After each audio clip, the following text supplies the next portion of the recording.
नाज़रीन अस्सलाम वालेकुम। अब तक डॉक्टर दानिश के साथ हाजिर हैं।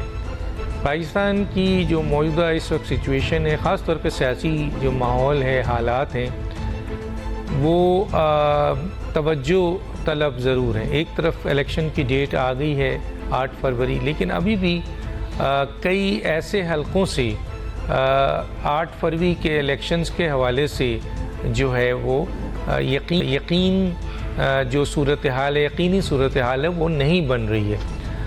और इवन मुख्तलिफ़ सियासी जमातें जो हैं वो इस बात के लिए कह रही हैं कि जी 8 फरवरी में इलेक्शन जो है वो ना हो, आगे बढ़ जाए। कुछ तो उसके लिए जवाब पैदा कर रहे हैं कि जनाब 2 सूबों में लॉ एंड ऑर्डर सिचुएशन है और बर्फ़बारी होगी और वोटर्स सही तौर पर नहीं आएगा। कुछ का ये ख्याल है कि जी यकीनन अगर कुछ दिन आगे बढ़ जाता है तो भी कोई बुरी बात नहीं है, लेकिन कुछ सियासी जमातें इस बात पर बिल्कुल सख्ती से उनका स्टेटमेंट है कि इलेक्शन जो अनाउंस हो चुका है 8 फरवरी को। अच्छा, ये इलेक्शन यकीनन एक लिहाज से बहुत ही अहम भी है और इसकी हैसियत भी बनती है कि पाकिस्तान इस वक्त बड़ा मुआशी बहरान, यानी बहुत बड़े मुआशी बहरान से गुज़र रहा है और आवाम की जो हालत है वो भी गैर है, यानी बदतरीन इस वक्त महंगाई, बेरोज़गारी और गुर्बत मौजूद है। और इन दोनों से निकलने के लिए सियासी इस्तेहकाम का होना बहुत ज़रूरी है, क्योंकि बग़ैर सियासी इस्तेहकाम के मईशत बेहतर नहीं हो सकती, और अगर मईशत बेहतर नहीं हो सकती तो यकीनन महंगाई, गुर्बत और बेरोज़गारी सही नहीं हो सकती।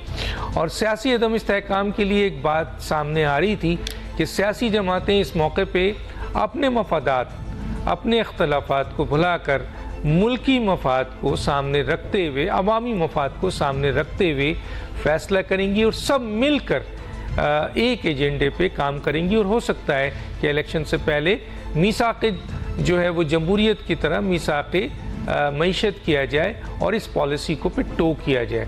एक बड़ा डिमांड था कि मुख्तलिफ़ सियासी जमातें अपना अपना रोड मैप दे दें कि वो किस तरीके से मुल्क को इस माशी मसाइल से निकालेंगे और आवाम को किस तरह रिलीफ देंगे।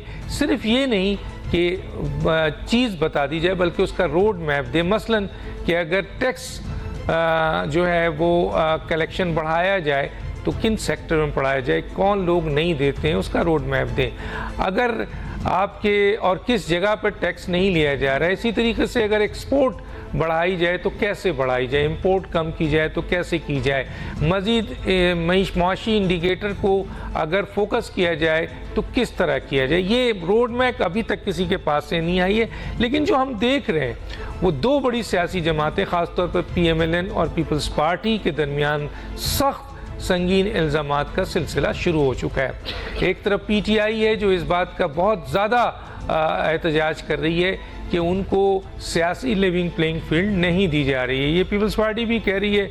लेकिन इसके साथ साथ हम देख रहे हैं कि सियासी इत्तेहाद भी बन रहा है और इलेक्टेबल्स को भी लिया जा रहा है और मुख्तलिफ़ किस्म की जो मुफाहमत की इंडिकेशन थी वो ज़ाइल होते हुए नज़र आ रही है। इन इशूज़ पे बात करेंगे। हमारे साथ जो गेस्ट हैं, आइए उनका तारुफ कराते हैं। मेरे साथ हैं हाशमी साहब, पाकिस्तान मुस्लिम लीग नून से ताल्लुक़ है, एक बड़ा नाम है। आपका बहुत शुक्रिया सर, आपने हमें ज्वाइन किया। कादिर खान मंदुखेल, रहनुमा पाकिस्तान पीपल्स पार्टी, आपका बहुत शुक्रिया, आपने हमें ज्वाइन किया। सलमान मुजाहिद बलोच साहब, रहनुमा MQM पाकिस्तान के कराची स्टूडियो में, आपका शुक्रिया। कादिर खान मंदुखेल साहब, सबसे पहले आपकी तरफ आ जाता हूँ कि इस वक्त जो बिलावल साहब की इलेक्शन कैंपेन चल रही है उसमें वो उन्होंने टारगेट किया हुआ है शहबाज शरीफ को, मियां नवाज शरीफ साहब को और आपके PMLN को, और ऐसी उनकी स्टेटमेंट है जिससे ये कहीं अंदाज़ा नहीं हो रहा है कि सियासी जमातें मुफाहमत की तरफ जा रही हैं। और आप इस बात का तकाजा भी करते हैं कि आपको लिविंग प्लेइंग फील्ड नहीं दी जा रही। आप ये भी कहते हैं कि निगरान हुकूमत जानिबदार है, आप ये भी कहते हैं कि इलेक्शन जो है वो कमीशन जानिबदार है, आप ये भी कहते हैं कि इंतज़ामिया जानिबदार है, आप ये भी कहते हैं कि 8 फरवरी को हर सूरत में इलेक्शन हो। सर, इस पर कुछ बताएंगे?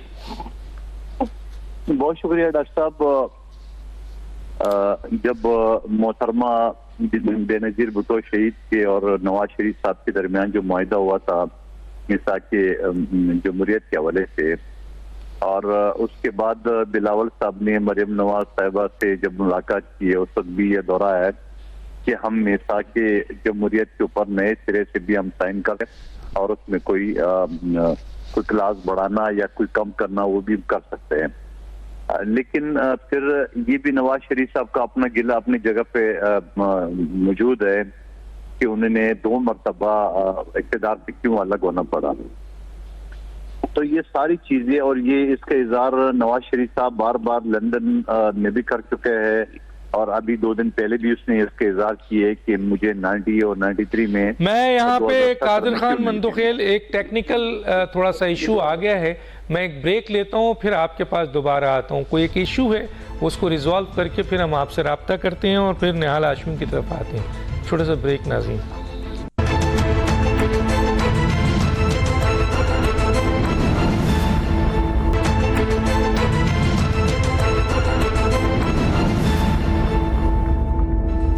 वेलकम बैक जी। कादिर खान मंदोखेल साहब, माफ़ी चाहता हूँ, कुछ टेक्निकल प्रॉब्लम था जिसकी वजह से आपको 3 मेहमानों को इंतज़ार करना पड़ा। मैं चाहता हूँ आपका पॉइंट ऑफ व्यू आ जाए।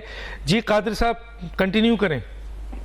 जी डॉक्टर साहब, तो मैं अर्ज कर रहा था कि बेनजीर भुट्टो शहीद और मियां नवाज शरीफ साहब के बीच में जो मुआहिदा हुआ था मिसाक की जमहूरियत, और फिर उसी को बिलावल साहब ने मरियम नवाज साहिबा के सामने रिपीट किया था। और ये भी हम देखते हैं कि नवाज शरीफ साहब को 2 मरतबा अदालतों से सजा हो गई है और बड़ी एक लंबी जदोजहद है। तो बिलावल साहब ये फरमा रहे थे कि क्या बात है कि इतनी लंबी जमहूरियत करने के बाद आप लाडला बनने के लिए तैयार हो गए, और अगर आप तैयार नहीं हुए हैं तो ये सारी जो तोपों का रुख है वो दूसरी तरफ क्यों है और आपको ये सारे रेड कारपेट क्यों बिछाया जा रहा है। और निहाल हाशमी साहब इस चीज की तो यकीनन ना करेंगे, मगर जब नवाज शरीफ साहब लंदन में बैठ के, और बल्कि लंदन से भी पहले ख्वाजा आसिफ का और राना सनाउल्लाह का बयान रिकॉर्ड पे है, जब मीडिया उससे पूछते थे कि नवाज शरीफ साहब कब आएंगे तो वो ये सवाल करते थे कि नवाज शरीफ साहब 0 रिस्क पे आएंगे। तो क्या वो 0 रिस्क वही डील था जो नवाज शरीफ साहब ने ये सारी बातों के बाद उसे काम में लिख के देता हूँ अगली मरतबा, यानी 4थी मरतबा हमारी हुकूमत बनी कि मैं वज़ीर-ए-आज़म बनूंगा। और फिर हमने पाकिस्तान के हाई कमिश्नर को देखा था जिस तरह वो उनसे मिल रहे हैं, या नादरा के स्टाफ को देख रहे कि उनके अंगूठे एयरपोर्ट के अंदर लगवा रहे हैं, या एक सर्विंग डीआईजी उनको सलूट मार रहे हैं, और अदालतों ने जिस तरह दरवाजे खोल के और आइए जो रिलीफ लेना है ले लें। निहाल हाशमी साहब एक वकील है, वो अच्छी तरह जानता है कि इस्लामाबाद हाईकोर्ट की अपील का टाइम 20 दिन है।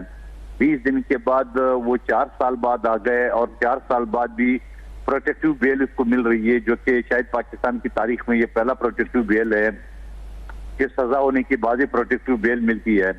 तो ये सारी चीजें नोट करके हम ये देख रहे हैं, या बिलावल साहब की जो खदशात है। बाकी उसके अलावा तो हम बात कर रहे हैं जो लेवल प्लेइंग फील्ड की, जहां इलेक्शन कमीशन ने सिंध में तरक्याती कामों में पाबंदी लगाई है। इलेक्शन कमीशन ने सिंध में ट्रांसफर पोस्टिंग में पाबंदी लगाने के बावजूद निगरान हुकूमत ने सारा उखाड़ बिखाड़ कर दिया है, और पंजाब में वो चीज बरकरार है, पंजाब में तरक्याती काम चल रहा है। तो यही चीज हम कहना चाह रहे हैं कि नवाज शरीफ साहब का इतनी जदोजहद के बाद क्या फायदा कि वो वापस एक लाडला का लेबल उसके ऊपर लग रहे वो आ रहा है। और साथ साथ वो ये भी नवाज शरीफ साहब सवाल करते हैं कि मैं 93 का और 90 के हिसाब चाहिए या 2017 का हिसाब चाहिए, और एक तरफ वो हिसाब की बात कर रहे हैं, दूसरे तरफ वो इसाकदार या शहबाज शरीफ साहब कहते नहीं जी हम सब कुछ भूल गए। तो ये सारी चीजों में तजाद है, और मैं ये समझ रहा हूँ कि बैठते पॉलिटिकल वर्कर क्या नवाज शरीफ साहब बाहर जैसे आ गए, या इससे पहले वो और मरियम नवाज साहिबा ने जिस तरह अपने आप को पुलिस के हवाले किए और गिरफ्तार हो गए, तो एक अच्छा एग्जाम्पल था। तो अब अभी भी अगर वो प्रोटेक्टिव बेल के बजाय 2 दिन जेल चले जाते तो 2 दिन जेल आम कैदी के लिए तो नहीं जा सकते थे, वहां भी यकीनन उनको वो एज ए साबिक वज़ीर-ए-आज़म उसको ये जो मराहत है वो जरूर मिलना था, मगर एक सियासी कद बढ़ जाता, एक सियासी वर्करों को वो एक सुरखरू हो जाते, सारी वर्कर ये समझते होंगे कि हाँ जी हम जेलें भी काट रहे हैं, फांसियां भी काट रहे हैं, कोड़े भी खा रहे हैं और नाइल भी हो रहे हैं, मगर उसके बावजूद हम अदालतों के सामने सरेंडर कर रहे हैं। लेकिन ये इनका अंदरूनी मामला नहीं है सर, आप क्यों परेशान हैं? नहीं, देखिए मैं हमारी परेशानी ये है कि एक पॉलिटिकल वर्कर केसेस के मुसम्मनी नून का कोई भी आदमी इन चीजों पे जो मैंने आपके सामने बयान किए फख्र नहीं कर सकता है। और मैं दूसरी पार्टी, ठीक है सर, आवाम फैसला कर देगी ना, आवाम फैसला कर देगी सर। आप जो आपके बिलावल साहब ने तो सर नवाज शरीफ छोड़िए, शहबाज शरीफ पे भी अटैक कर दिया है। उन्होंने कहा एक जेल से निकलने के लिए और दूसरा सजा से बचने के लिए ये सब कुछ कर रहा है। तो आप तो सर आपने तो फायर खोल दिया है सर। डॉक्टर साहब एक गुजारिश और सुन ले जी। आपकी शो में और बहुत सारी हामिद मीर साहब की शो में मैं ये बात कहता आ रहा था कि नवाज शरीफ साहब नाइली से नहीं बच सकता है। आपको याद होगा मैंने आपके सामने कहा था आर्टिकल 62(1)(f) का बात की थी, आपके सामने मैंने इलेक्शन एक्ट जो तरामीम हुई है उसकी बात की थी। मैंने कहा ये नहीं हो सकता है और सीनियर वकील जफरुल्लाह साहब भी मेरे साथ एक चैनल में थे, उनने भी मेरी बात से एग्री किया है।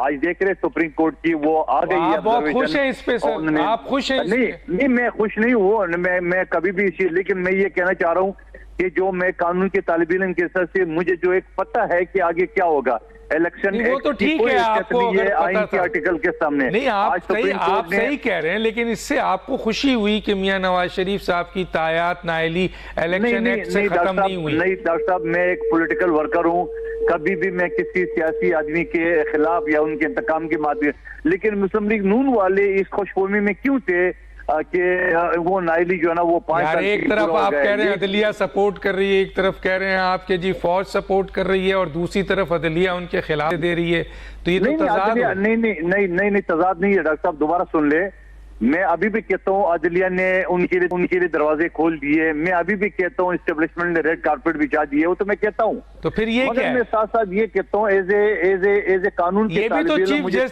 तो चीफ जस्टिस के रिमार्क्स है सर, ऑब्जर्वेशन है जो इनके खिलाफ चली गई। डॉक्टर साहब दोबारा सुन ले, चीफ जस्टिस के वही है जो मैं 1 महीने से मुख्तलिफ चैनल पे कहता आ रहा हूँ कि बाबा इलेक्शन एक्ट की कोई हैसियत नहीं है आइन के आर्टिकल 62(1)(f) के सामने। आज वही सुप्रीम कोर्ट के चीफ जस्टिस ने कहा कि भाई इलेक्शन एक्ट क्या है, तो मैं तो ये बात कर रहा हूँ जो मैं बात 1 महीने से कर रहा हूँ, आज चीफ जस्टिस ने 1 महीने के बाद मेरी बातों को की तायीद की, मैं तो ये कह रहा हूँ आपके सामने। अच्छा ठीक है, मैं फिर ऐसा करता हूँ कि जरा निहाल हाशमी साहब से पूछ लेता हूँ। निहाल हाशमी साहब लाइन पे हैं? जी निहाल हाशमी साहब क्या कहते हैं सर, ये कादिर खान मंदोखेल ने बहुत सारी बातें कर दी हैं। कादिर खान बिस्मिल्लाहिर्रहमानिर्रहीम, कादिर खान मंदोखेल हमारे भाई हैं और बड़े मजबूर हैं, उनके पास कुछ बोलने को ही नहीं था। वो अपना मंसूर बयान करते कि गुज़श्ता 15 सालों में उन्होंने जो दूध और शहद की नहरें बहाई हैं, उसका कौन कौन सा स्टेशन है, कहाँ से हम कितनी तादाद में दूध दी, उन्होंने जो नौकरियों का अंबार लगाया, उन्होंने यूनिवर्सिटियों की जाल बिछाई, उन्होंने नए सड़क बना दिए, पेरिस को पीछे कर दिया, कराची, लाहौर, लारकाना, हैदराबाद, मीरपुर, सक्कर, उसके मैंने लोगों के यहाँ तो अब इतनी इंडस्ट्रियल जोन बना दी, अमन अमान बहुत अच्छे हो गए, खजाने हमारे भर गए, अस्पताल हमारे बेहतर हो गए, हॉस्पिटल हमारे बेहतर हो गए और सारा निजाम बेहतर है। और वही निजाम अब वो बलूचिस्तान, केपी और पंजाब में भी लाना चाहते हैं। अगर ये सब कुछ नहीं है तो इलेक्शन में जो बातें कर रहे हैं, अदालत, जज, दाखिला, इट इज ऑल इररिलेवेंट। तो मैं समझता हूँ कि आप बताएं कि माजी में आपने क्या किया जो 15 साल थे, उसके रोशनी में आप पाकिस्तान के लोगों से ये अपील करें और आपका हक है, आपका हक है, कोशिश करते रहें, आप करते रहें कोशिश, आपका हक है। हम इससे बिल्कुल नाराज नहीं है, हम बिल्कुल परेशान नहीं है। आप जिस तरह से चाहे कैंपेन चलाएं, जो चाहे आप बात कर सकते हैं, मगर अपना मंसूर पेश करें। अच्छा एक चीज जो बहुत ही इम्पोर्टेंट है सर, वो ये है कि सियासी मफाहमत आपके सियासी बड़ी और 2 बड़ी सियासी जमातों में सियासी मफाहमत नज़र नहीं आ रही है। PMLN ने भी कह दिया है कि पीपल्स पार्टी ने सिंध को तबाह कर दिया है। फिर ये भी कहा गया है कि जी बिलावल भुट्टो जो हैं और जरदारी साहब के बयान को अहमियत ही नहीं दी जाती है, तो ये तो एक इख्तलाफात बढ़ रहे हैं, मुफाहमत कैसे होगी सर? ये मुफाहमत का तो कोई मामला नहीं है, मामला मुफाहमत से बहुत आगे चला गया। मुफाहमत हम करेंगे पाकिस्तान के अवाम से करेंगे, मुफाहमत हम करेंगे अगर तो इनसे पाकिस्तान के जमहूरी इदारों को बेहतर करने के लिए, पाकिस्तान के अवाम को बेहतर रिलीफ देने के लिए। ये मुफाहमत और मुख मुखा की सियासत नहीं होना चाहिए, डिलीवरी होना चाहिए, टारगेट ओरिएंटेड होना चाहिए, आदमी को डिलीवर करने की प्रोजेक्ट होना चाहिए। ये सिर्फ मुफाहमत की नहीं होनी चाहिए। सफरिंग जो है पाकिस्तान के लोग हैं और बहुत ज्यादा सफरिंग है, बहुत लेट हो चुका है। दुनिया में हमारे खित्ते में जो ममालिक हैं वो हमसे बहुत आगे निकल चुके हैं। अब हम अफोर्ड नहीं कर सकते कि अब हम पीछे रह सकें। तो मैं समझता हूँ कि अगर इनके पास अच्छा प्रोजेक्ट है, इन्होंने इस पे काम किया, तो लोग इनको वोट डालेंगे, हम इनको नहीं रोक सकेंगे। और मैं समझता हूँ कि अगर इनके पास दिखाने को बताने को कुछ नहीं है, माँ सिवाय हमारे तहजीक करने का, माँ सिवाय हमारे खिलाफ बात करने का, तो इनसे अख्तियार ही कर सकते हैं। मगर इससे कोई वोट नहीं मिलेगा, इनसे कोई इनकी नेकनामी में इजाफा नहीं होगा। तो मैं समझता हूँ कि बेहतर यह है कि आप अपने जो इलेक्शन स्ट्रेटेजी है उसके ऊपर ज्यादा फोकस करें, तो मैं समझता हूँ ज्यादा बेहतर होगा। अच्छा सर, एक आप कानूनदान भी, उन्होंने एक सवाल भी उठा दिया। आज चीफ जस्टिस जनाब जस्टिस काजी फाइज ईसा की एक ऑब्जर्वेशन एक केस में आई है कि इलेक्शन एक्ट में जो तरमीम हुई है वो सुप्रीम कोर्ट का जो फैसला है या तो वो रहेगा तायात नाहली का, या फिर इलेक्शन एक्ट रहेगा, दोनों एक साथ नहीं चल सकते। तो गोया वो जो स्टांस था PMLN का कि जी अब 5 साल हो गई है और वो ख़त्म हो गई है, वो आप उसके ऊपर क्या कहेंगे सर? ये बड़ा सिंपल है, बड़े ऑब्वियस है कि ये इख्तियार सिर्फ और सिर्फ पार्लियामेंट को है, मुंतखब नुमाइंदों के है कि वो कानून साजी करे, वो एक्ट बनाए, वो आइन में तरमीम करे, वो नए बिल्स लेके आए। जो सुप्रीम कोर्ट है उसने ये इस्तेकाक नहीं रखी कि वो इस चीज को रद्द कर दे। तो मैं ये समझता हूँ कि प्रिवेल जो है वो करेगा, जो पार्लियामेंट में जो आइन साजी हुई है वो चीज प्रिवेंट करेगी। बहुत सारी केसेस है, बहुत सारे इस तरह के आते रहते हैं जजमेंट, मगर वो इतना मैटर नहीं करते हैं जितना मैटर करता है कोई कानून या कोई एक्ट। ठीक है सलमान मुजाहिद साहब, पहले तो एक न्यूज़ है कि आपके कारकुन शहीद हो गए हैं कराची में और फायरिंग से हुआ है एक, उसके ऊपर तो जाहिर है हम सब और पूरा पाकिस्तान और ख़ास तौर पे कराची के तमाम लोग इसको मज़म्मत करते हैं। एक तो ये है क्या चीज़ सर, इसकी क्या, और दूसरा मौजूदा जो इस वक्त मुफाहमत की सियासत है वो कहाँ चली गई है सर, क्योंकि इल्ज़ामात की सियासत बहुत आ गई है। बिस्मिल्लाहिर्रहमानिर्रहीम, इय्याका नअबुदु व इय्याका नस्तईन व तुइज़्ज़ु मन तशाअ व तुज़िल्लु मन तशाअ बियदिकल खैर इन्नका अला कुल्लि शैइन क़दीर। बहुत शुक्रिया डॉक्टर साहब, मेरे दोनों दोस्तों को और व्यूवर्स को अस्सलाम वालेकुम। डॉक्टर साहब, आज शाम को ये वाक़या पेश आया है। NA 243 के जो हमारे नामज़द करदा उम्मीदवार है हुमायूं उस्मान साहब, मच्छर कॉलोनी भी एग्जैक्टली इसी हल्के में आते हैं और वहाँ MQM के कारकुनान ने, जो कि बेसिकली बंगाली कारकुनान थे, उन्होंने जो है वो वहाँ पे इलेक्शन ऑफिस खोला था।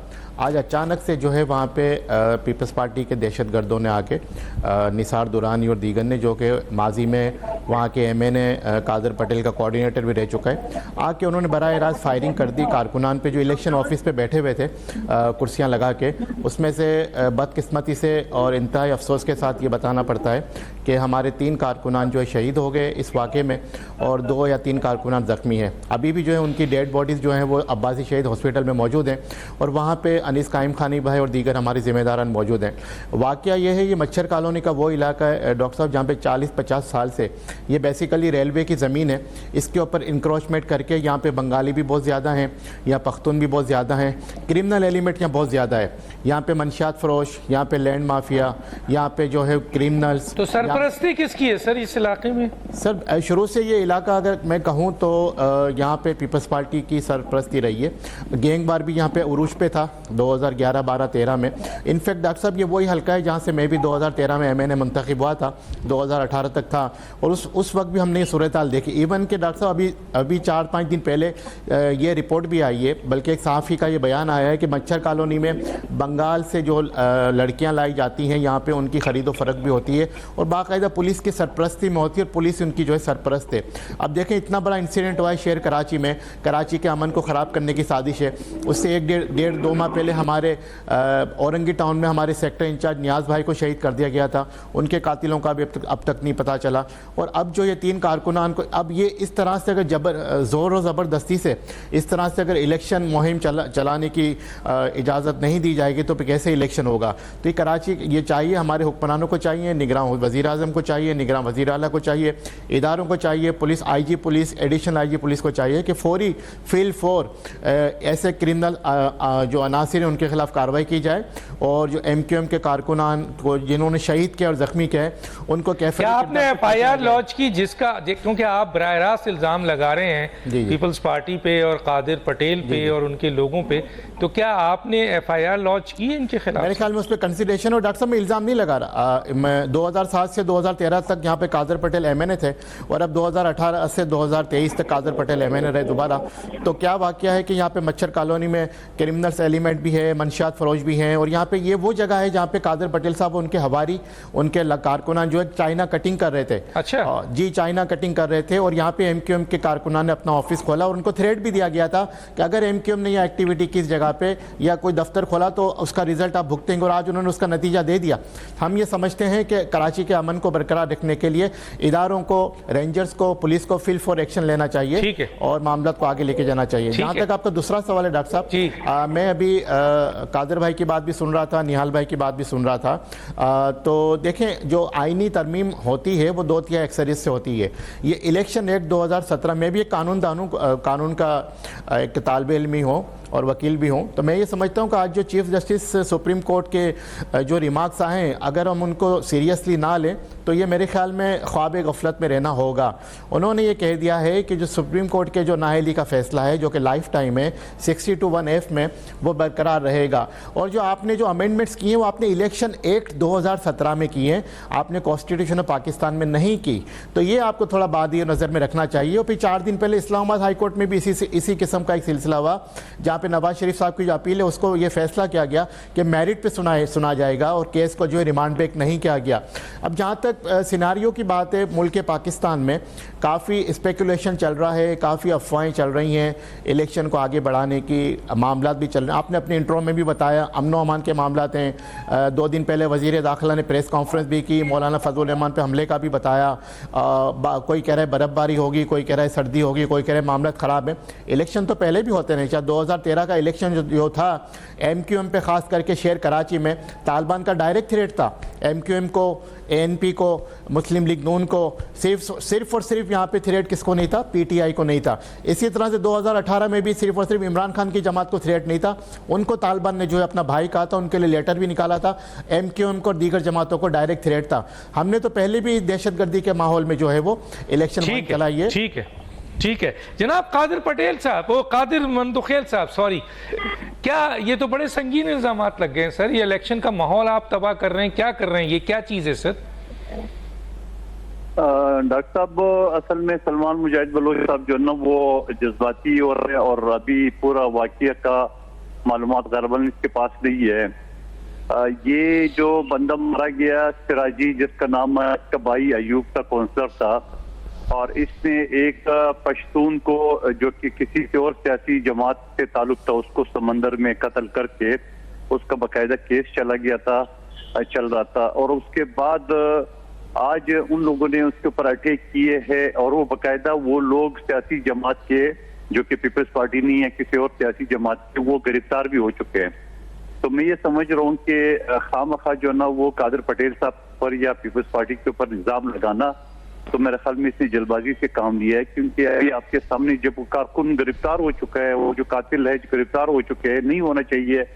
जो भी एक दुश्मनी है तो भी हम उसकी मजम्मत करते हैं, मगर वो लोग गिरफ्तार हो चुके हैं। तो लेकिन सर ये निसार की बात कर रहे हैं, वो ये कह रहे हैं कि वो कादिर पटेल साहब के बहुत करीबी साथी है, कोऑर्डिनेटर है, वो कह रहे हैं।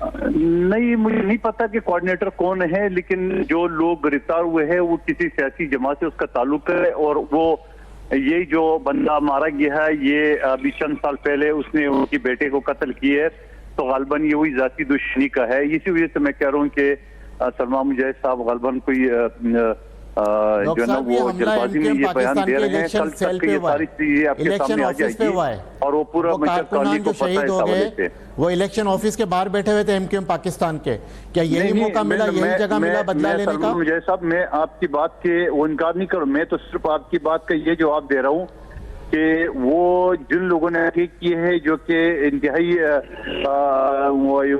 मैं कहता हूँ मुनासिब और जालमाना हुआ है, मगर मैं सिर्फ आपसे ये करूँ कि आप तोपों का रुख पीपल्स पार्टी के या कादर पटेल साहब की तरफ करें। वो लोग गिरफ्तार हो चुके हैं सियासी जमात के, तो आप वो मालूमात कर ले, वहाँ पे वो मैं नाम ले रहा हूँ सियासी जमात को गिरफ्तार हो चुके हैं। तो जब वो गिरफ्तार हो चुके हैं तो कादर पटेल का पीपल्स पार्टी का क्या वास्ता? वो तो बाकायदा सियासी जमात के लोग हैं, वो गिरफ्तार हुए हैं।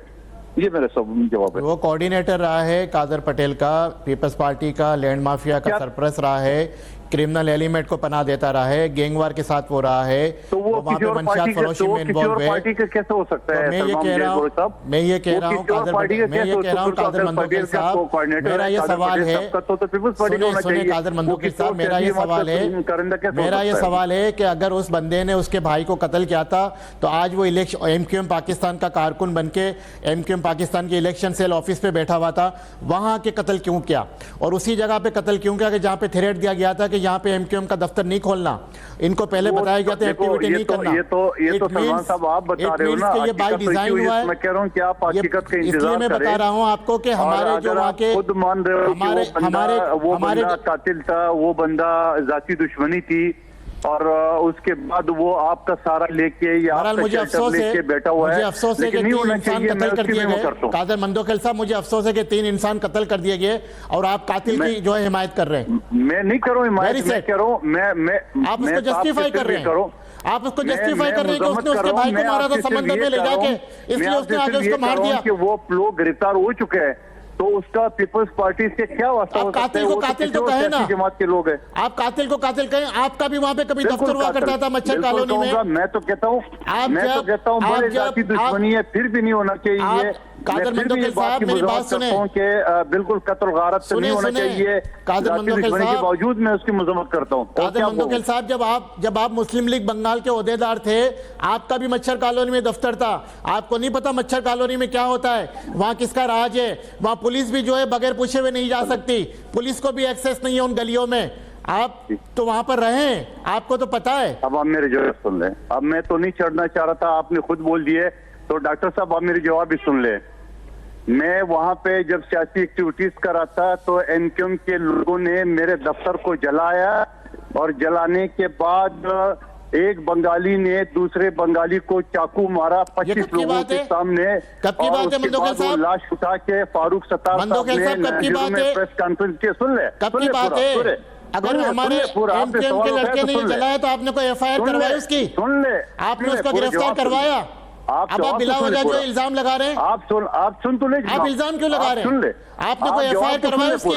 आपने उसको गिरफ्तार करवाया? आप ओसलर रखे, जवाब तो सुन ले। मैं आपको पूछ रहा हूँ ना, जवाब सुन ले ना, जवाब सुन ले। नहीं, जवाब नहीं, डॉक्टर साहब डायरेक्ट इल्जाम लगा रहे हैं कादर मंदोकिल साहब। इसका मतलब कि आज जो एमक्यूएम के 3 कारकुनान को शहीद किया गया है उसमें भी कादर मंदोकिल साहब भी जो इन्वॉल्व है, क्योंकि ये भी पीपल्स पार्टी के एमएनए रहे, ये भी पीपल्स पार्टी के रहनुमा है, ये भी जो है पीपल्स पार्टी को सपोर्ट कर रहे हैं, कादर पटेल को सपोर्ट कर रहे हैं, पीपल्स पार्टी के गुंडों को, पीपल्स पार्टी के दहशतगर्दों को, पीपल्स पार्टी के दरिंदों को सपोर्ट कर रहे हैं।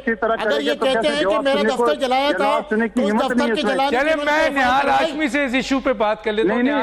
मेरे जवाब सुन ले। चले वो जवाब आप दे ना, फिर दीजिए। मैं तो कह रहा हूँ तो फिर एफआईआर बताए ना, क्यों बोल रहे हैं? सलमान साहब आखिरी जुमला उनका सुन ले। आपने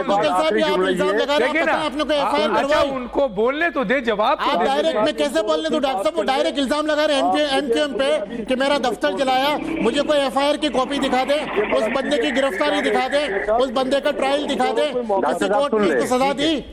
डॉक्टर साहब सुन ले, जी बोले। ये इनका उम्मीदवार था एमक्यूएम का शेख फिरोज बंगाली, जो कि आजकल वो पीपल्स पार्टी में है। वो उन्होंने क्या किया है, ताल्लुक ही नहीं है एमक्यूएम से था। फिरोज बंगाली एक्शन कमेटी का सरबराह है, आप नहीं, आपका कैंडिडेट था।